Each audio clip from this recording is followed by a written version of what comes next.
नमस्कार दोस्तों, स्वागत है आप सभी का हमारे channel the mystical beyond science में।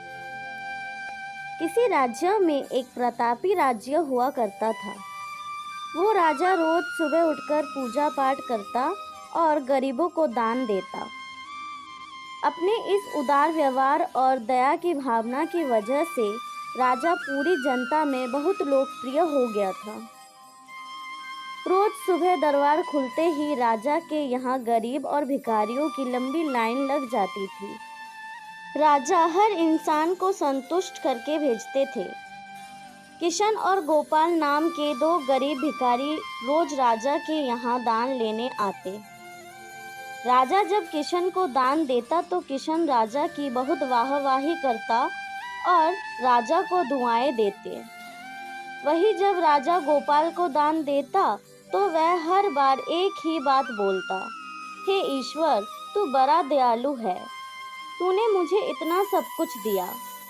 राजा को उसकी बात थोड़ी बुरी लगती। राजा सोचता कि दान मैं देता हूँ और ये गुणगान उस ईश्वर का करता है। एक दिन राजकुमारी का जन्मदिन था। उस दिन राजा ने दिल खोलकर दान दिया। जब किशन और गोपाल का नंबर आया तो राजा ने पहले किशन को दान दिया और किशन राजा के गुणगान करने लगा।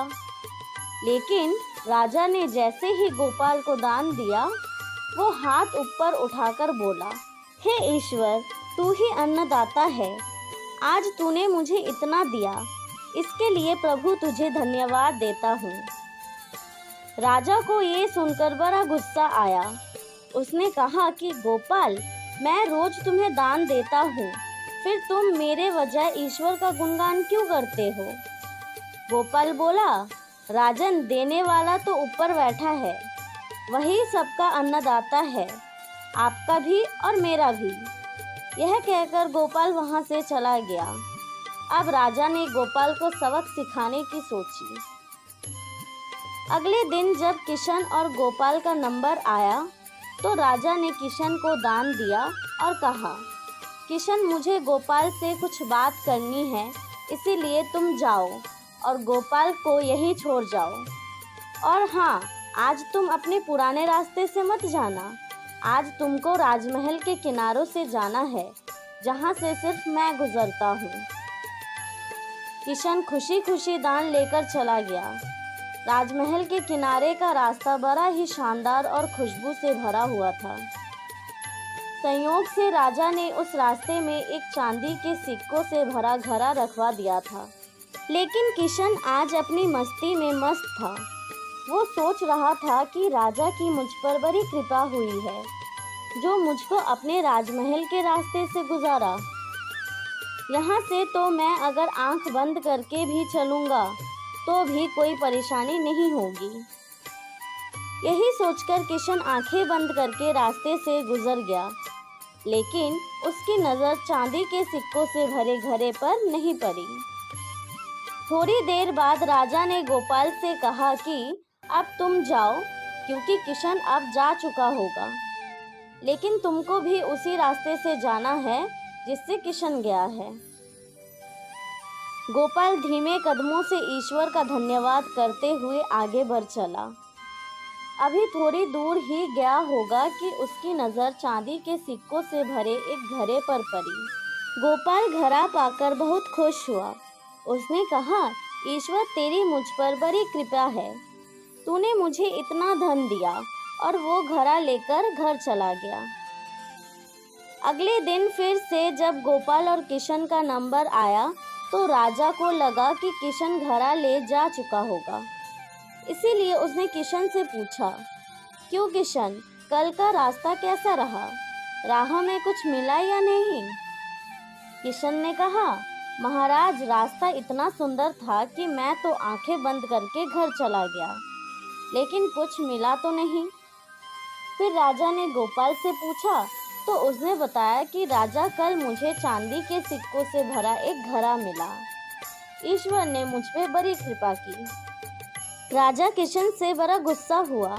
उसने कहा कि आज मैं तुझे धन नहीं दूंगा, बल्कि एक तरबूज दूंगा। किशन बेचारा परेशान तो था, लेकिन कहता भी तो क्या, चुपचाप तरबूज लेकर चल पड़ा। उधर राजा ने गोपाल को रोजाना की तरह कुछ धन दान में दिया। किशन ने सोचा कि इस तरबूज का मैं क्या करूंगा, और यही सोचकर वो अपना तरबूज एक फल वाले को बेच दिया। अब जब गोपाल रास्ते से गुजरा, उसने सोचा कि घर में तो कुछ खाने को नहीं है, क्यों ना बच्चों के लिए मैं ये तरबूज ले जाऊं। तो गोपाल फल बेचने वाले से वही तरबूज खरीद लाया जिसे किशन बेच गया था। अब जैसे ही घर आकर गोपाल ने उस तरबूज को काटा तो देखा उसके अंदर सोने के सिक्कों से भरे हुए थे। गोपाल यह देखकर बड़ा प्रसन्न हुआ और ईश्वर का धन्यवाद देते हुए बोला, हे ईश्वर, आज तूने मेरी गरीबी दूर कर दी। तू बड़ा दयालु है, सबका अन्नदाता है। अगले दिन जब राजा दान दे रहा था तो उसने देखा कि केवल अकेला किशन आया हुआ था, गोपाल नहीं आया। उसने किशन से पूछा तो किशन ने बताया कि कल भगवान की कृपा से गोपाल को एक तरबूज मिला जिसके अंदर सोने के सिक्कों से भरे हुए थे। किशन की बात सुनकर राजा ने भी अपने हाथ आसमान की ओर उठाया और बोला, हे ईश्वर, वाकई तू ही अन्नदाता है, मैं तो मात्र एक जरिया हूँ, तू ही सबका पालनहार है। राजा को अब सारी बात समझ आ चुकी थी।